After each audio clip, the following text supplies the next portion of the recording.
Party को आप विलय करने के लिए बाध्य कर दिए। बेचारे बार बार शपथ ले रहे हैं, कह रहे हैं कि मैं आपके साथ हूं, फिर भी उनको विवश कर रहे हैं कि हमारे दल में मिला लो।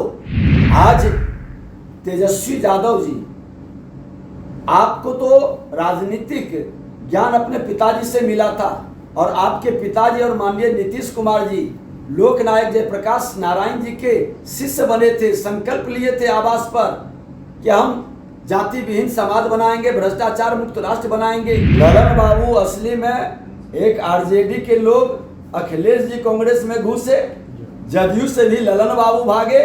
अब अखिलेश जी और ललन बाबू कांग्रेस युक्त वातावरण बिहार में बनाने के लिए जदयू राजद का सफाया करने को लिए संकल्पित है। इनका एजेंडा है। कांग्रेस ने ही ललन बाबू को और अखिलेश सिंह को भेजा था कि बिहार में फिर से मेरी जमीन तैयार करो।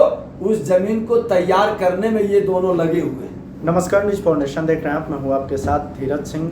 संतोष कुमार सुमन के मंत्री पद से इस्तीफा दिए जाने के बाद जेडीयू अध्यक्ष ललन सिंह का कहना है कि छोटी छोटी पार्टियां थी, इसीलिए उनको विलय कराने का ऑफर दिया गया था। हमारे साथ हैं नेता प्रतिपक्ष विजय कुमार सिन्हा जी। सर, जेडीयू अध्यक्ष ललन सिंह का तो कहना है कि छोटी छोटी पार्टी थी, इसीलिए विलय करने का ऑफर दिया गया था। देखिए, हमने पहले भी कहा कि न इनको संविधान में विश्वास है, न संवैधानिक संस्था पर विश्वास है। लोकतंत्र को ये स्वीकार नहीं करते। ये सामंतशाही प्रवृत्ति के लोग हैं। छोटे दल तो ये भी 7 विधायक का दल थे और इनको मुख्यमंत्री भारतीय जनता पार्टी ने बनाया था। वैसे छोटे दल को बीजेपी में विलय कर लेते तो इनका अस्तित्व ही नहीं बचता। आज ये अहंकार भी नहीं आता और बिहार की ये बर्बादी भी नहीं होती। आज दलित महादलित की पार्टी को आप विलय करने के लिए बाध्य कर दिए। बेचारे बार बार शपथ ले रहे हैं, कह रहे हैं कि मैं आपके साथ हूं, फिर भी उनको विवश कर रहे हैं कि हमारे दल में मिला लो।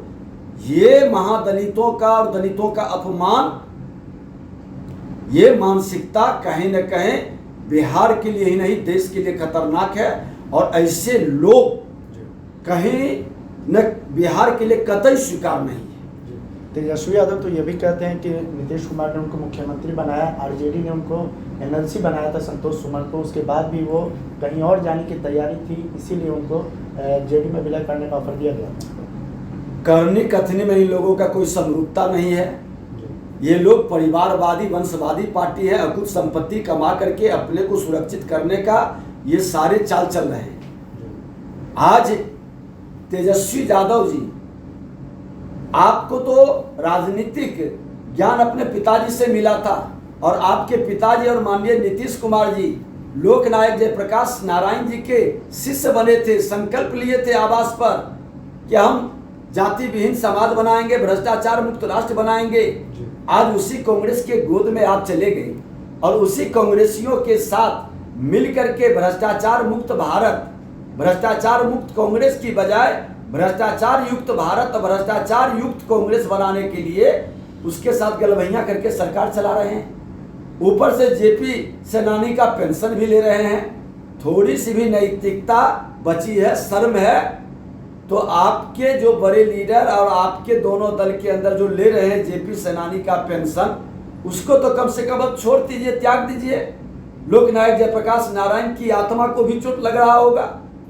उनके सपना को तोड़े, उनके अरमानों को तोड़े हैं और कांग्रेस ने तो अपनी चाल चल दी। आप लोग सपना देखे थे कि हम शिमला में बैठक करेंगे विपक्षी दल का। कांग्रेस ने कहा कि नहीं, जिस बिहार के अंदर से कांग्रेस मुक्त भारत का नारा लोकनायक ने लगाए थे, आई दोनों चेला उछल करके इस नारा में भागीदारी करते थे। इसी को ठेहुनियां गलवा करके आज समर्पण करवा करके कांग्रेस जिंदाबाद का नारा लगवाएंगे और कांग्रेस युक्त भारत बनाने के लिए बिहार से ही आह्वान करेंगे। शर्म लगनी चाहिए। आपने बिहारियों को लज्जित कर रहे हैं और जेपी सेनानी के पेंशन लेकर आपके घृणित मानसिकता भी दिखाई पड़ रही है। जेपी सेनानी के पेंशन की बात करें, उसमें तो बीजेपी के लोग भी जो उसमें थे साथ में वो भी ले रहे हैं।